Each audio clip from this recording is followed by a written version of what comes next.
بسم الله الحمد لله الصلاة والسلام على رسول الله السلام عليكم ورحمة الله وذكرهم بأيام الله.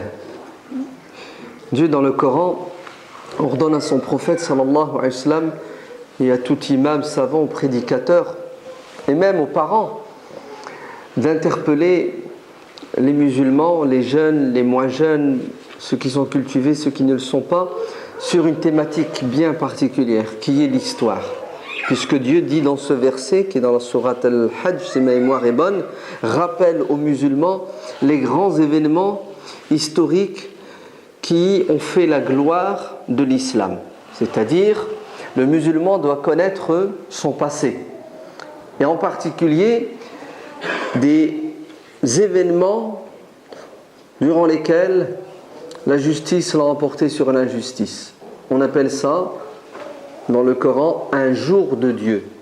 Ayyamillah, les jours de Dieu. Les jours de Dieu sont les jours où les croyants, qui sont les porte-étendards de la vérité et de la justice, ont le dessus sur les ennemis de la justice.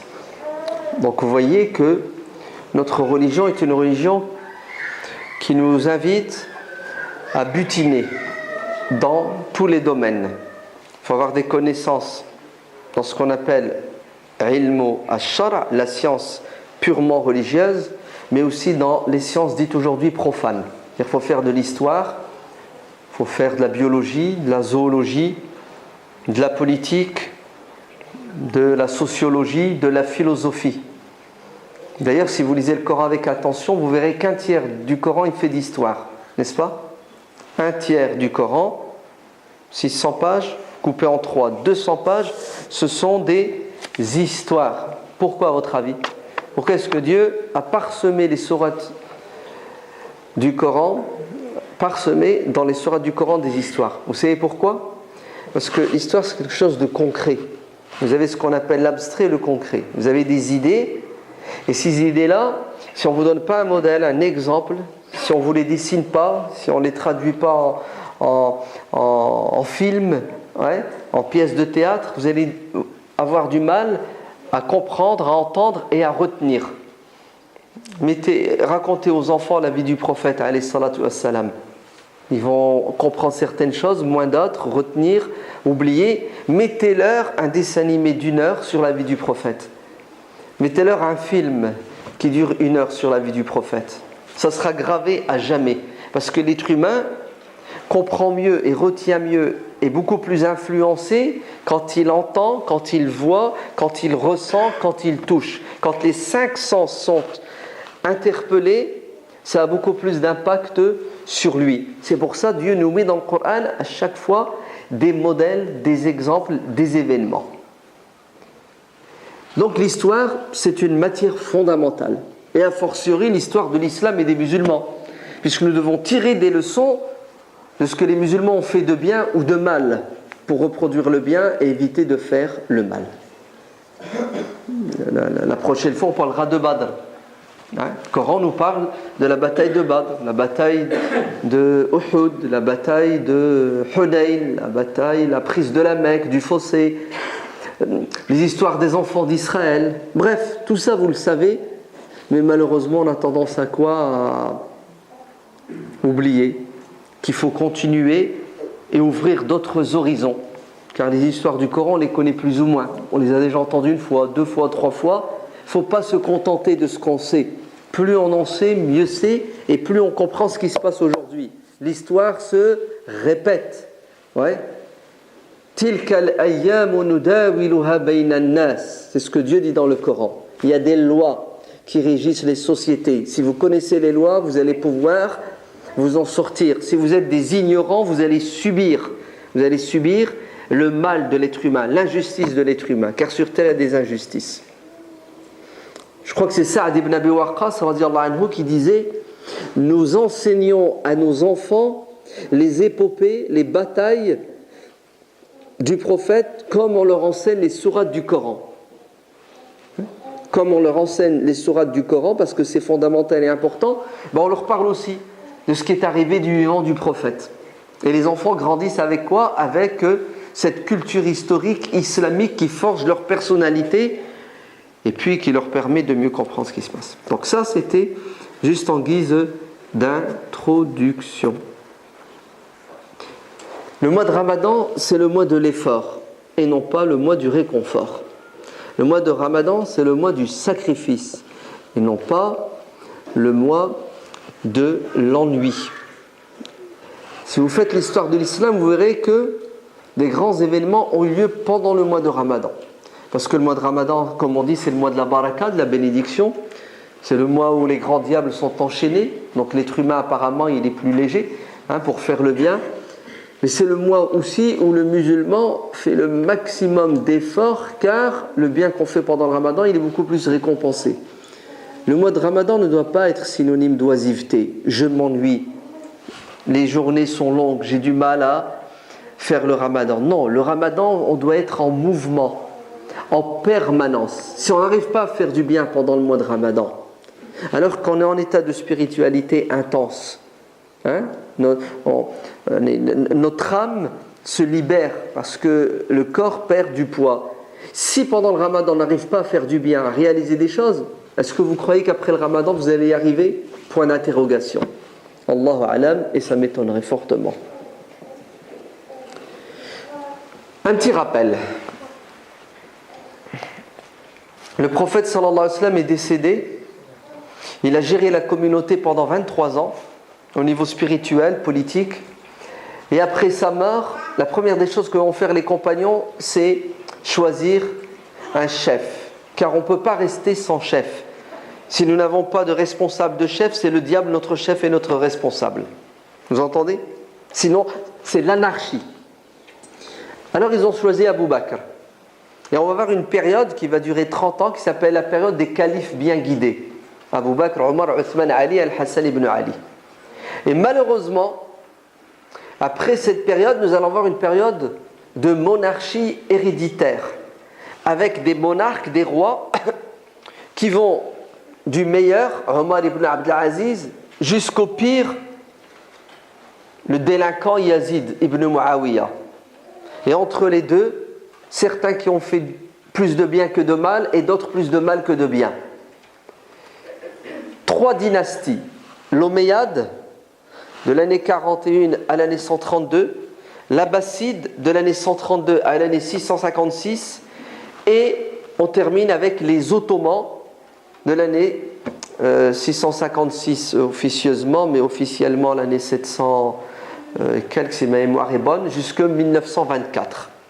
Et après cette période de monarchie, où vous avez des rois qui dirigent la communauté musulmane au nom de Dieu, au nom de l'islam, sans avoir jamais remis en question le poids de la religion, voire ils ne dirigeaient qu'au nom de la religion, nous avons une nouvelle période qui est la plus catastrophique, la période de tyrans, de despotes, de dictateurs qui vont devenir les ennemis de l'islam. Qui sont les ennemis de l'islam? Parce qu'ils sont laïcs et ils combattent la religion.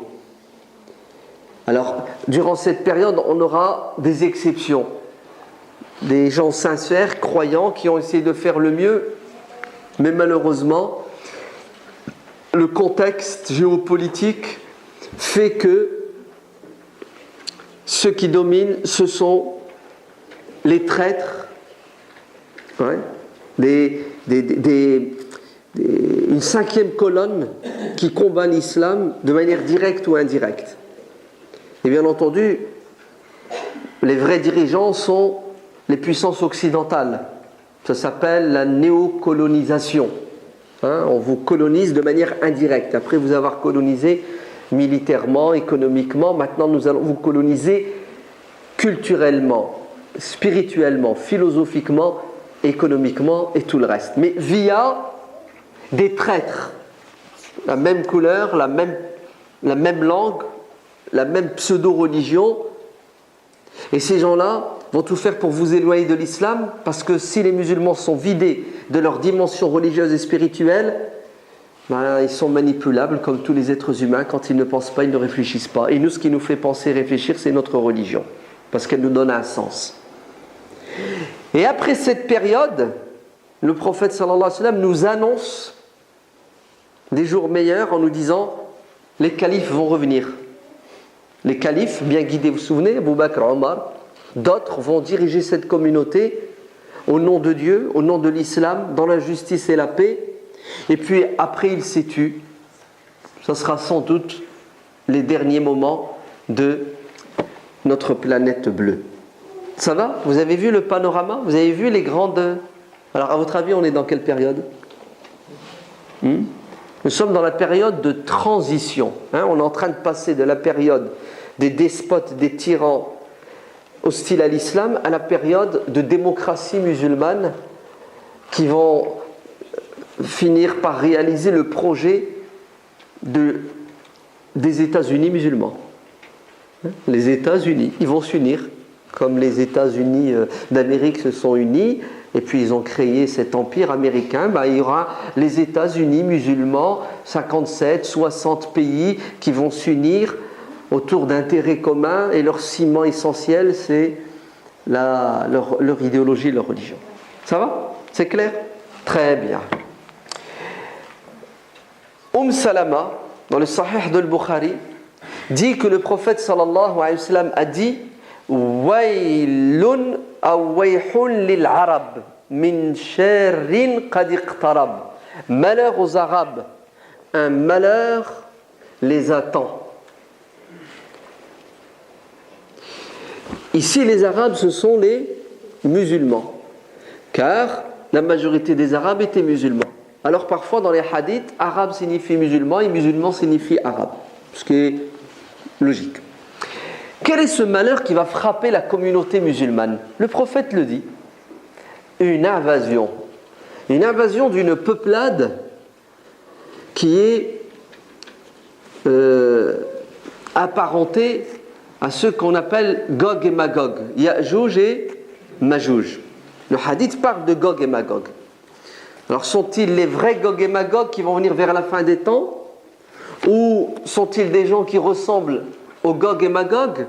Peu importe, c'est pas ça qui nous importe. Ce qui nous importe ici, c'est attention musulmans, je vous avertis. Ils sont à vos portes et ils arrivent et vous allez souffrir. Ce qui va arriver à la communauté musulmane, c'est terrible. Donc le prophète nous annonce des moments difficiles pour nous prévenir, pour qu'on se prépare. Effectivement, le monde musulman va être agressé à plusieurs reprises. La première agression, c'est l'agression croisée. L'Occident chrétien ne supporte pas que l'Orient ne lui soit pas soumis. Le premier à avoir colonisé, envahi l'Orient, c'est Alexandre le Grand. Vous le connaissez, Alexandre le Grand? L'alcoolique homosexuel, adorateur de statues, qui a buté son meilleur ami, qui a fait sa biographie. Le Grand, il était très grand, d'accord?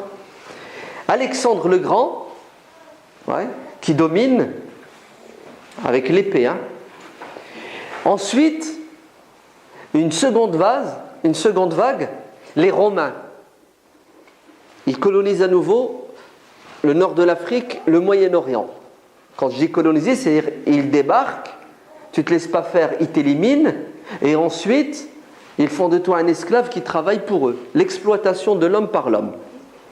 Les musulmans, alhamdulillah, avec Omar ibn al-Khattab, libèrent le Moyen-Orient et l'Afrique de la domination des Perses et des Byzantins, des Romains, mais ils ne baissent pas les bras.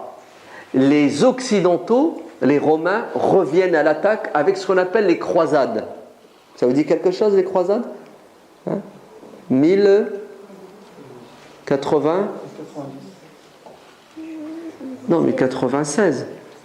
Le pape Urbain II, Clermont-Ferrand, l'appel aux croisades. 1098, Jérusalem est prise. Jérusalem est le croissant fertile. Le Liban, la Syrie, la Palestine, partie de l'Irak, tout ça, et la Turquie. Les croisés arrivent pour casser du païen, du païen, les mécréants, les infidèles. Et ils débarquent. Rouleau compresseur, massacre à la tronçonneuse. Les Seldjoukides ont essayé de les arrêter, impossible. Trop nombreux, et ils ne respectent aucune règle. Il y a des lois pour faire la guerre, rien n'est respecté. Et les musulmans se font envahir, dominer, coloniser.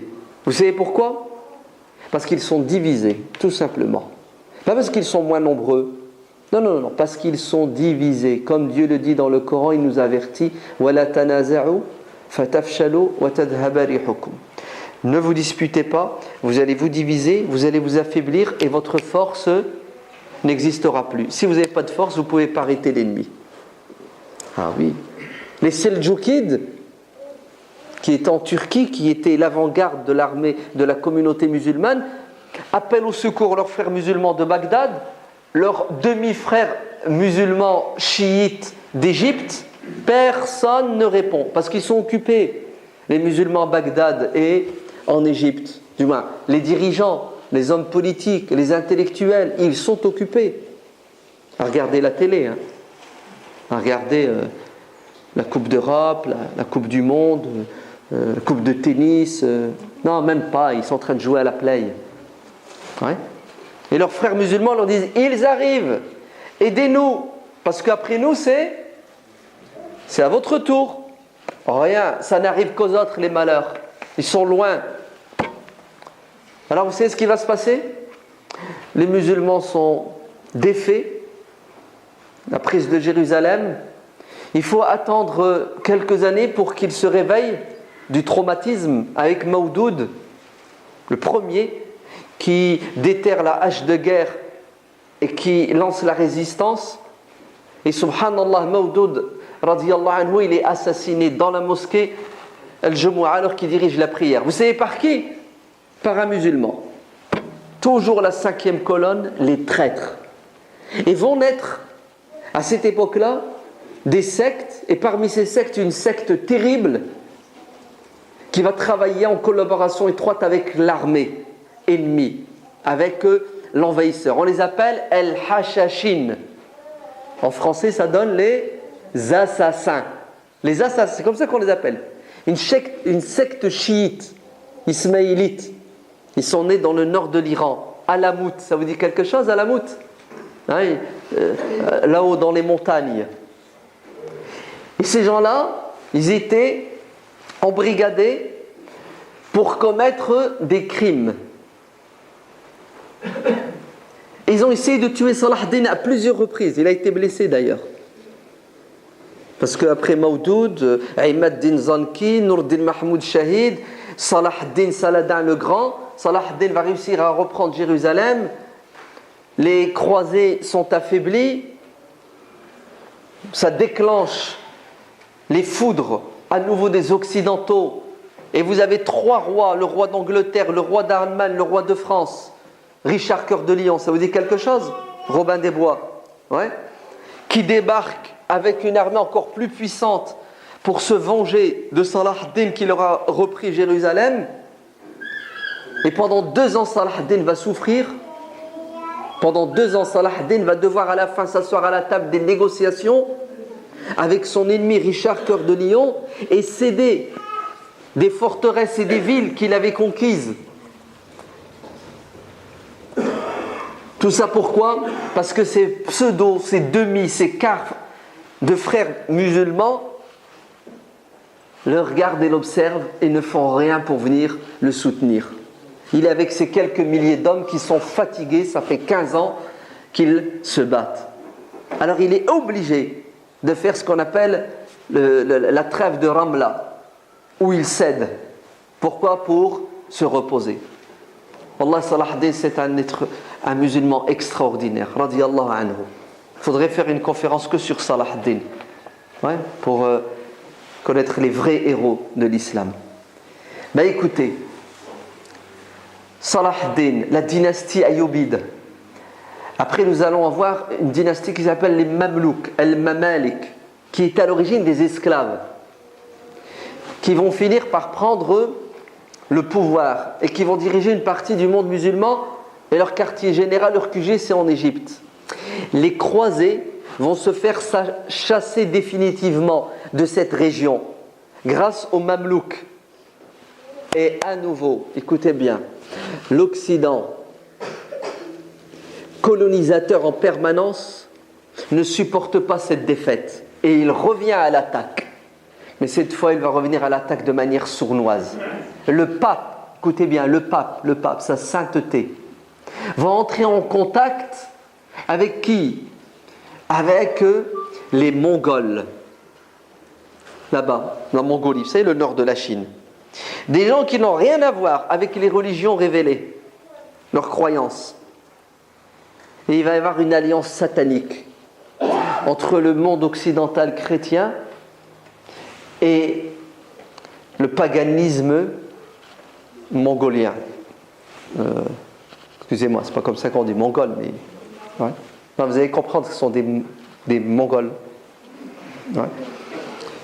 C'est terrible, hein.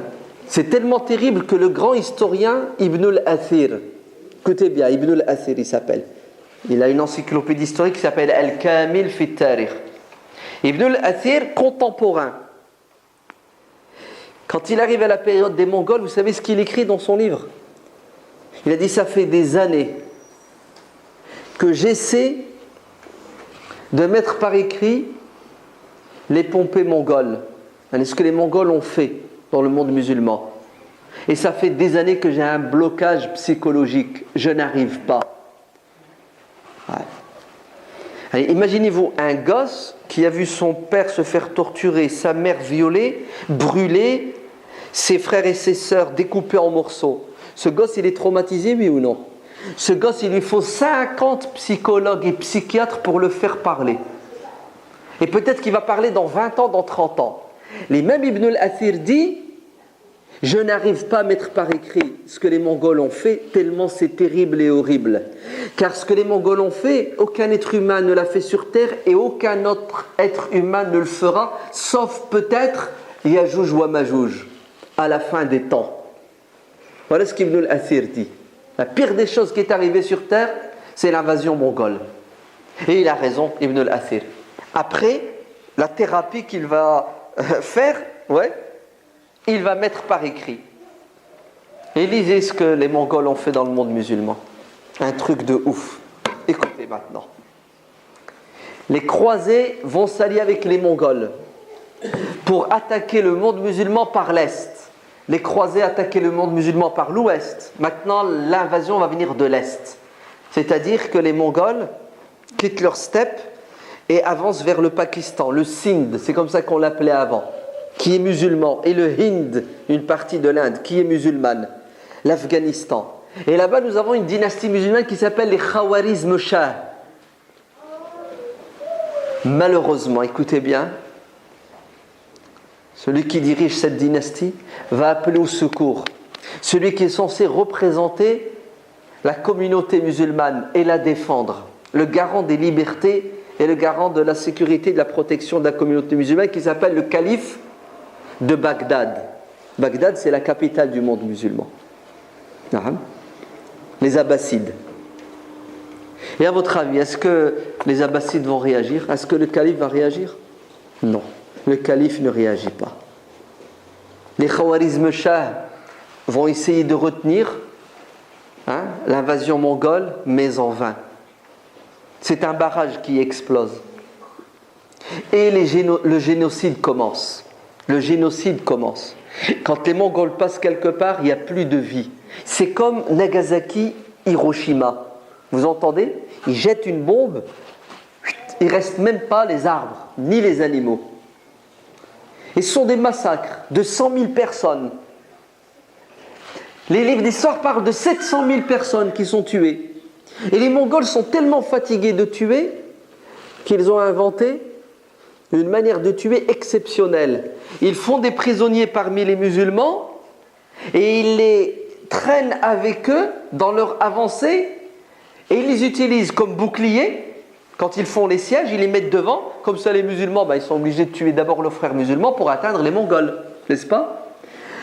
Et ils gardent d'autres prisonniers pour, une fois avoir pris la ville, pour que ce soit ces prisonniers musulmans qui exécutent, qui décapitent leurs frères musulmans. Est-ce que vous vous rendez compte? Ils utilisaient les bras des musulmans pour tuer les musulmans. Et ils avançaient comme ça, de ville en ville, de ville en ville. Et ils ont trouvé sur leur passage des traîtres, des gens qui ont vendu leur âme au diable et qui ont pactisé avec les Mongols contre leurs frères, sous prétexte qu'ils allaient avoir la vie sauve. Est-ce que vous croyez que les Mongols ont une parole? Est-ce que vous croyez que le colon a une parole? Est-ce que vous croyez que le colon va respecter ses engagements? Ce qu'il fait, c'est mauvais, la colonisation. A fortiori, tout le reste, c'est de la bagatelle. Les Mongols avancent. Ils avancent. Ils avancent. Au secours musulmans, aidez-nous. Non. Au secours musulmans, réveillez-vous. Après nous, c'est vous.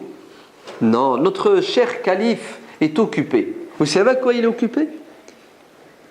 Il est occupé à des ballets. Les ballets. Il n'y avait pas de télé à l'époque. La télé, vous savez, c'était quoi? C'était les soirs, la cour, Louis XIV, Versailles. Ouais. Des chanteurs, des danseuses, la bouffe, un peu de nabid, un peu de vin non fermenté. Oui, c'est la réalité. Voilà à quoi les musulmans sont réduits au 7e siècle. Divisés et dans la luxure, c'est-à-dire le dévoiement total. El-Haram, matin, midi et soir. Ce qui devait arriver, arrive. Les Mongols arrivent à Bagdad. Eh oui. Et ils encerclent Bagdad. Bagdad, le joyau du monde de l'époque. Le centre du monde. 1,5 million d'habitants. C'est comme si je vous disais 15 millions aujourd'hui. Le siège de Bagdad va durer plusieurs semaines. Et à la fin, les Mongols vont réussir à pénétrer dans la ville de Bagdad et ça va être le massacre. Ibn Kathir, dans le Bidaya wa Nihaya, raconte. Vous savez ce qu'il a dit? Il a dit les Mongols sont restés à Bagdad le temps de tout détruire, tout brûler, tuer, violer. Allez, des monstres. Hein, ça, vous avez déjà vu des films où il y a des... Juste parenthèse, hein, parce que je sais que les jeunes ont une culture cinématographique assez pointue. Vous avez tous vu le film Le 13e guerrier, non? Non? Oh, excusez-moi, je retire ce que j'ai dit. Excusez-moi. Non, mais si vous devez regarder des films, regardez des films qui ont un peu de réalité historique. 13e guerrier, c'est qui? C'est l'histoire d'Ibn Fadlan, radiyallahu anhu, rahimahullah, hein, l'ambassadeur musulman de Bagdad qui a été envoyé dans les pays nordiques, en Scandinavie. Ok? Et il va rester là-bas plusieurs mois et il va revenir avec un récit extraordinaire sur les pays scandinaves qu'on a aujourd'hui. Ils en ont fait un film. Bon, le film, il y a 10% de vrai, tout le reste c'est du cinéma. Mais moi, ce que je voulais juste que vous compreniez, c'est dans le film, il y a des envahisseurs, je ne sais pas comment ils s'appellent, c'est des trucs bizarres. C'est exactement ça les Mongols, des suceurs de sang, des vampires, des chauves-souris. Vous entendez? Des monstres. C'est comme ça qu'ils sont décrits et c'est réel. Vous savez pourquoi c'est réel? Parce qu'Ibn Kathir dit les gens, pour fuir les Mongols, se réfugiaient dans les égouts de la ville de Bagdad. Bagdad était, alhamdoulilah, une ville moderne, hein, avec des lumières la nuit, des égouts et des trottoirs. Les gens ont vécu dans les égouts pendant 1 mois, pendant 2 mois. Ceux qui sont ressortis vivants des égouts, ouais, après avoir mangé les cadavres de leurs frères musulmans, vous entendez, étaient, comme dit Ibn Kathir, des squelettes, ashbah, des fantômes, méconnaissables. La moitié de la population a été décimée, on leur a coupé les têtes, on les exécutait. L'autre moitié, ou le quart, les maladies. Vous savez pourquoi? Parce que les cadavres par milliers, à la fin, ça crée quoi? Ça crée des épidémies. Alors la solution, c'est quoi? On a mis le feu à Bagdad, voilà, pour arrêter les épidémies. Et là, on a tué non pas uniquement des humains, mais on a tué ce qui est plus cher que l'humain, l'héritage culturel d'une civilisation qui a plus de 600 ans. Des millions de livres vont brûler, être jetés dans les fleuves, le Tigre et l'Euphrate. Les historiens disent qu'il y avait tellement de livres dans le Tigre que parfois on pouvait passer d'une rive à l'autre sans emprunter les ponts. Tu marchais sur les livres. Et l'eau du fleuve a changé de couleur. Et ce qui est bizarre avec les Mongols, vous savez, c'est quoi? C'est qu'ils ne vont pas chercher à exploiter, à prendre des musulmans ce qu'ils ont de meilleur. Ce n'est pas leur objectif. Leur objectif, c'est de commettre un génocide. Les musulmans, vous savez, quand ils ont fait des conquêtes, ils prenaient des autres ce qu'ils avaient de meilleur pour le développer. Parce que vous vous rendez compte qu'il y avait des califes, quand ils avaient des princes, des rois prisonniers chez eux, ils les rançonnaient moyennant des livres. Ils disaient à un seigneur chrétien, tu veux ta liberté? Tu as des livres? Oui, tu me donnes tes livres, je te libère. Vous avez vu la clarté, vous avez vu, c'est le top, c'est le summum. Non, là vous savez qu'est-ce qu'on a là? Là on a des gens qui se font un malin plaisir. Ibn Kathir dit que le Mongol, les Mongols ils étaient petits, leurs chevaux aussi d'ailleurs. Les Mongols, à Bagdad ils faisaient quoi? Ils prenaient des gens, ils les arrêtaient, ils leur mettaient des cordes au cou et les attachaient les uns derrière les autres, comme on attache 10 moutons, et ils les emmenaient, ils s'arrêtaient à l'entrée d'une taverne, un café, ils prenaient une bière. Avant d'entrer, ils disaient aux musulmans, restez là, j'arrive. Je m'en vais boire un coup et je reviens. Et quand ils ressortaient, les musulmans étaient toujours là, ils attendaient. Alors qu'ils les emmenaient à l'abattoir. Et ils les emmenaient et ils les exécutaient les uns derrière les autres. C'est pour vous montrer à quel point les musulmans étaient d'abord défaits psychologiquement. Et le proverbe à l'époque, c'était celui qui vous dira que les Mongols peuvent être vaincus est un menteur. Les Mongols sont invincibles. Les Mongols sont invincibles. Et c'est la pire des choses qui puisse arriver à une communauté. C'est de croire qu'elle ne peut pas résister et qu'elle ne doit pas résister. Alors les Mongols font la fête. On a pris la capitale, le centre. A fortiori, on va prendre le reste. Alors ils continuent leur avancée. Après l'Irak, ils se rapprochent de la Syrie, Damas, n'est-ce pas? À Damas, ils vont trouver de la résistance. Mais ils prennent les autres villes, Alep, Homs, et ils avancent. Et ils se rapprochent de quoi? Ils se rapprochent de la Palestine, la Terre Sainte. Mais leur objectif, ce n'est pas de s'arrêter en Palestine, c'est de continuer et de passer en Afrique, c'est-à-dire l'Égypte et après le Grand Maghreb. Et ils auront fait le tour et la boucle sera bouclée. Et bien entendu, quand ils sont arrivés dans le Cham, ils ont trouvé leurs alliés chrétiens.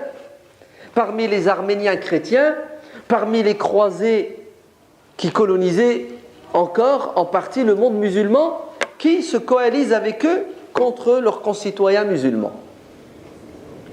Très bien. Il ne faut jamais désespérer. C'est justement dans les moments les plus sombres que le jour, la lumière se lève. Un petit enfant à qui on a tué le père, violé la mère, égorgé le frère et vendu la sœur, va se retrouver de ville en ville, vendu comme une vulgaire marchandise en Égypte. Et par la grâce de Dieu, il se retrouve entre les mains d'un homme pieux, d'un homme qui a de l'amour, qui va l'adopter, qui va l'éduquer et qui va lui donner la possibilité de devenir un héros. Ce jeune enfant s'appelle Seyfuddin Qutuz. Seyfuddin Qutuz. Il vient de cette région du monde musulman qui a subi l'invasion mongole. D'accord? Samarcande. Seyfuddin Qutuz se retrouve en Égypte dans l'armée mamelouk. Et il va gravir les échelons. Et l'Égypte à l'époque, à un moment donné, écoutez bien, au temps de Seyfuddin Qutuz, elle est dirigée par des militaires mamelouks, plus ou moins compétents, Et pour la première fois dans l'histoire de l'islam, nous avons quoi? En Égypte, une femme qui va prendre le pouvoir. Elle s'appelle Shajaratu al-Dhurr. Ouais, Shajaratu al-Dhurr. Une femme très intelligente, une femme avec beaucoup de compétences, mais son défaut c'est d'être une femme. Parce que les musulmans de l'époque ne pouvaient pas accepter d'être dirigés par une femme. Il y a de la misogynie et puis il y a aussi la culture. Alors qu'elle était beaucoup plus compétente que d'autres qui ont dirigé avant et certains qui vont diriger bien après. Très bien. Il va y avoir un coup d'État contre Shajarat al-Dhurr. Saif-Din Qutuz va devenir l'homme fort de l'Égypte. Et Saif-Din Qutuz, il a quelque chose dans la tête et le cœur. Sa mémoire, il n'arrive pas à l'effacer. Il a vécu, il a subi l'invasion mongole. Il a quelque chose dans le cœur, l'amour de sa religion et de l'islam, et de la compassion pour les autres musulmans qui n'ont pas encore goûté à la sauvagerie des Mongols. Et les Mongols arrivent. Ils ne sont pas loin, ils sont là-bas. Vous savez où? Au nord de la Palestine. Il faut vite réagir. Non, on ne peut pas réagir. On vient de dire que les Mongols sont invincibles. Qui a dit qu'ils étaient invincibles? Ceux qui ont baissé les bras. Ceux qui préfèrent vivre comme des esclaves. Un homme libre se bat jusque la mort, car il préfère mourir libre que de vivre esclave. Allez, Saif-Din Qutuz se met au travail. Dans deux domaines, le domaine psychologique, spirituel, intellectuel et le domaine militaire, économique. Les savants vont faire leur travail, les imams, dans les mosquées, partout. Galvaniser, éduquer les gens, rappelez-leur qu'ils ont un devoir qui est de se défendre, une obligation qui est de combattre pour cette religion. Nous sommes capables de gagner parce que Dieu nous dit dans le Coran, bougez-vous, vous me trouverez à vos côtés. Et la figure emblématique qui va faire ce travail d'éducation et de réveil des consciences, c'est le grand savant. On l'appelle Sultan al-Ulama, le maître des savants. Il s'appelle Al-Izz ibn Abd as-Salam, radiyallahu anhu. Le maître spirituel de Saif-Din Qutuz. Al-Izz ibn Abd as-Salam va faire un travail extraordinaire. Il est puissant, Al-Izz ibn Abd as-Salam, il est très puissant, il est craint, il est respecté, et sa parole n'est jamais contestée ni remise en question. Vous vous rendez compte? Al-Izz ibn Abd as-Salam, quand il apprend qu'Ibn Touloun, un dirigeant, va venir dans le quartier, vous savez, défilé là, 14 juillet, qu'est-ce que fait Al-Izz ibn Abd as-Salam qui est dans sa mosquée avec ses élèves? On lui dit Ibn Touloun, l'émir, il arrive, la fanfare, les gens qui sortent, etc., les tapis. Vous voyez comment ça se passe dans les pays du tiers-monde?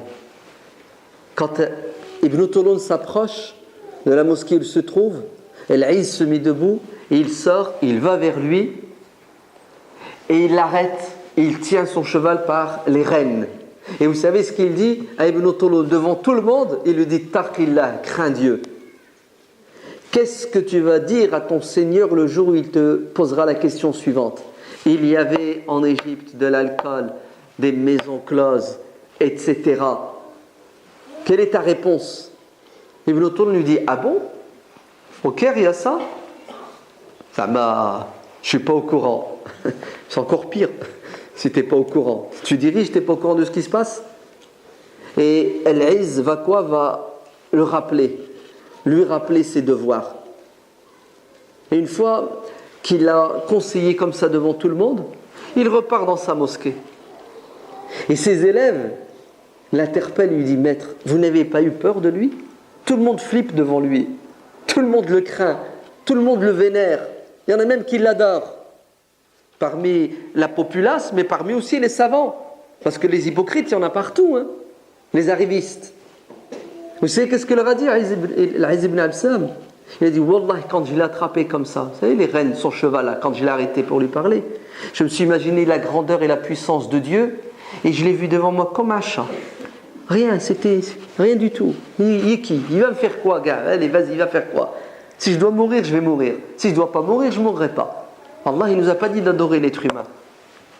Voilà, ce sont des savants comme ça qui changent le devenir, le destin d'un peuple.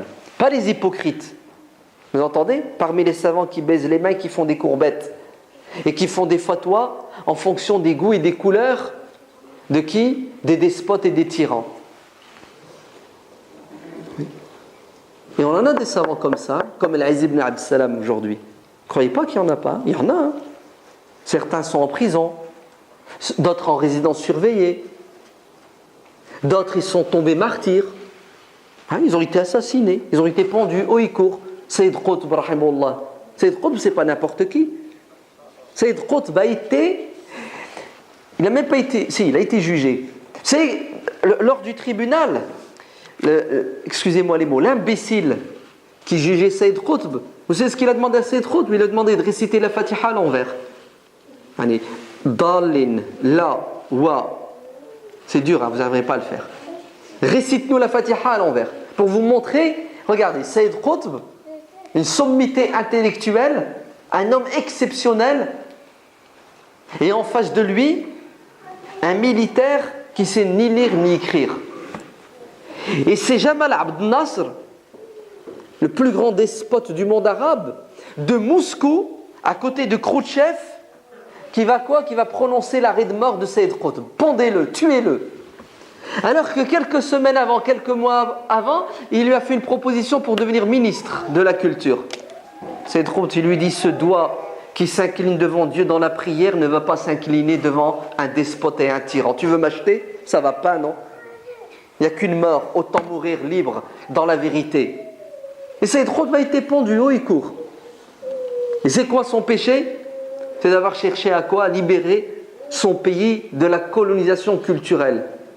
Abdul Qadir Aouda, des dizaines et des dizaines, pas un, pas deux, exécutés.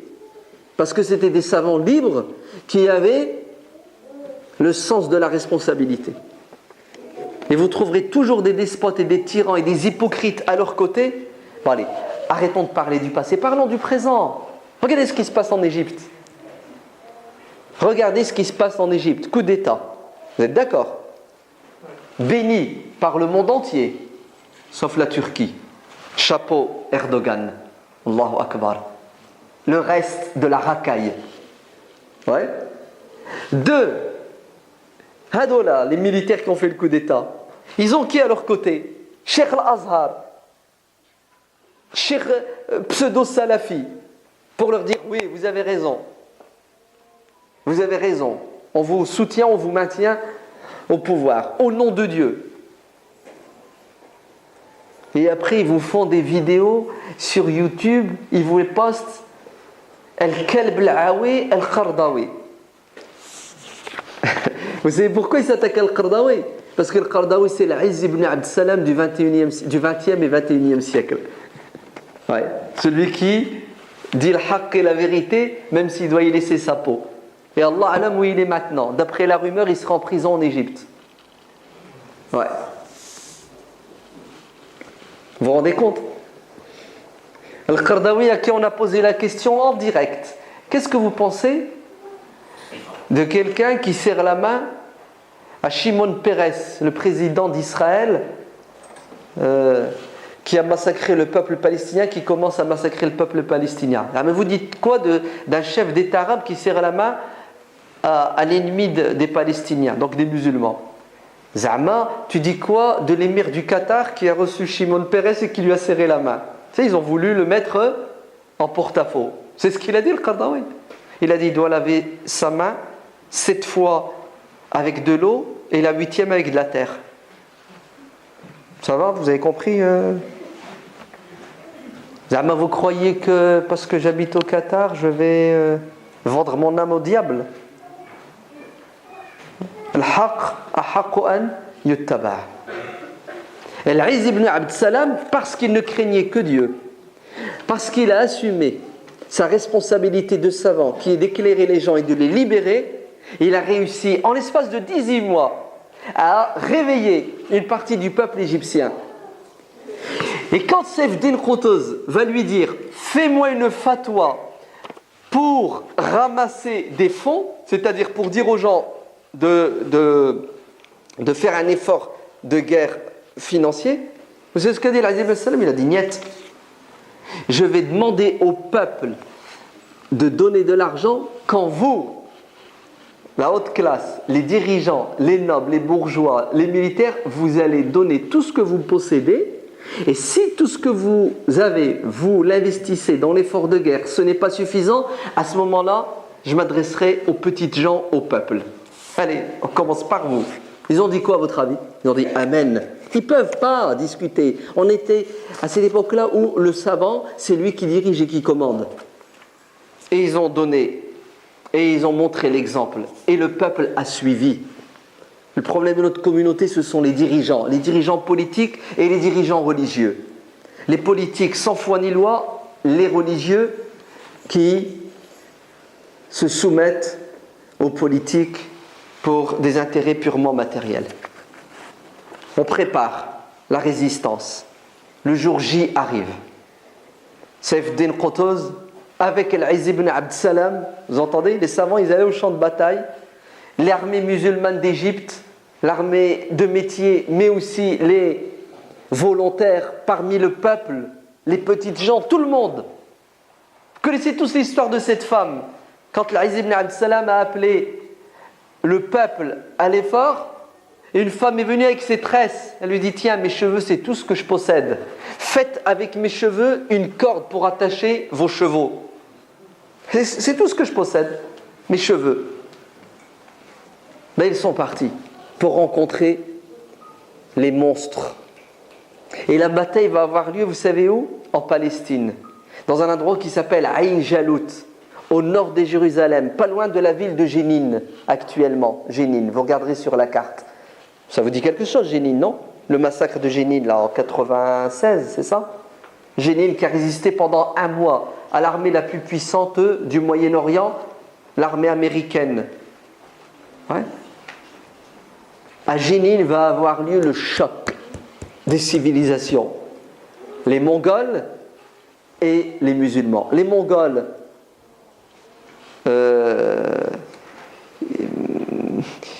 on ne peut même pas les considérer comme des êtres humains. Ouais. Et les musulmans civilisés. À la tête de l'armée musulmane, Saif Din Qutuz, il y a un autre général, Al-Zahir Baybars. Et de l'autre côté, on a Kitboura, le Mongol. Et le choc va avoir lieu un vendredi, le 25 du mois de Ramadan. Le 25 du mois de Ramadan. Le vendredi 25 du mois de Ramadan. Qui équivaut au 11 septembre 1260. Non, pas le 11 septembre. Le 11 moins 8, ça fait combien? Le 3 septembre 1260. Retenez la date. Le 3 septembre 1260. Le 25 du mois de Ramadan de l'année 658. Vous savez, ça veut dire quoi 658? Ça veut dire 2 ans après la chute de Bagdad. Bagdad est tombé en 656. Et 2 ans après la chute de Bagdad, la communauté musulmane renaît. Grâce à qui? Grâce à Al-Izz ibn Abd Salam, Saif Din Qutuz. Et la bataille va avoir lieu à Ain Jalut. Mustafa me dit de faire vite. Ça va être une bataille, une victoire écrasante. L'armée mongole est décimée. Kitboura est même tué. Les musulmans, ça a été très dur. Hein. Au début, ils perdaient les musulmans. Ils perdaient tellement qu'à un moment donné, Saif Din Qutuz descend de son cheval, il enlève son casque, il jette son armure par terre et il se prosterne. Et vous savez ce qu'il dit? Il dit « Ya Allah, si aujourd'hui cette armée est défaite, c'est l'islam qui disparaîtra. Ya Allah, donne la victoire à tes serviteurs et fais de moi un martyr. » sa garde proche lui dit Ayyuhal Amir, ouais, remontez sur votre cheval, vous vous mettez en danger, vous êtes la cible de l'ennemi. Si vous mourrez, nous mourrons tous. Si vous disparaissez, l'islam disparaît. Saif-Din leur dit qui suis-je pour que l'islam dépende de moi? Et là il va crier Wa Islama, Wa Islama, au secours musulmans, l'islam est en danger. Et il va galvaniser les troupes, il va se transformer en lion furieux qui va faire que, alhamdulillah, c'était un bras de fer. Ouais. L'armée musulmane va subir des pertes très très très lourdes. Voilà qu'alhamdulillah, en fin de journée, les musulmans vont réussir à prendre le dessus grâce à la patience et à la persévérance et à la foi qui fait des miracles. Et pour la première fois de l'histoire, les Mongols sont défaits. Oui, c'est un miracle. C'était inimaginable et impensable que les musulmans puissent arrêter les Mongols. Et à partir de là, c'est ce qui va se passer. Les Mongols vont perdre du terrain, mais la vraie bataille que vont perdre les Mongols, c'est la bataille spirituelle. Car ce peuple monstrueux, dominateur, imbu de sa personne, va finir par adopter la religion de ceux qu'il a tant méprisés et éliminés. Les Mongols vont se convertir à l'islam. Et si ça c'est pas un miracle, dites-moi alors c'est quoi un miracle? Et depuis quand le supérieur suit l'inférieur? Depuis quand celui qui domine suit la religion de celui qui est dominé? Mais écoutez, c'est arrivé dans l'histoire. Les Mongols vont devenir musulmans. Au début, ils n'étaient pas très catholiques, mais ils vont finir par s'améliorer. Et ensuite, ils vont créer une grande civilisation d'où ils sont venus, la civilisation Ghaznawiya, les Ghaznévides, avec le grand Akbar. Ça vous dit quelque chose, le Taj Mahal? Ouais, hein? Avec Mumtaz, c'est ça? Tout ça, ce sont les Mongols musulmans. Le 25 du mois de Ramadan, c'est ça? De l'année 658, la bataille de Ain Jalut, le puits de Goliath, une victoire éclatante à l'instar de Badr. Vous entendez? À l'instar de Maladikard, Manzikret, ouais, des grandes batailles tournantes. Et il faut les connaître, ces moments. Ouais. Wazakirhum bi ayyamillah. Il y a un dessin animé, il est en arabe, sur la vie de Saif-Din Qutuz. Ouais. Il est très très bien fait. Si jamais il y en a qui s'ennuient, traduisez-le. Vous vous ennuyez, vous n'avez rien à faire, ouais. Traduisez, écrivez le texte en français, sous-titrez. Puis si vous avez un peu plus de talent dans le domaine, faites un doublage. Il est très très bien fait. Il raconte la vie de Saif-Din Qutuz depuis le massacre de ses parents jusqu'à la bataille de... Et Saif-Din Qutuz va tomber martyr. Ouais. Après c'est Dahir Baybars qui va prendre la relève. Bon, je m'arrête ici parce qu'il fait chaud. C'est ça? Il faut sortir du hammam. Wallahu a'lam walhamdulillahi rabbil alamin.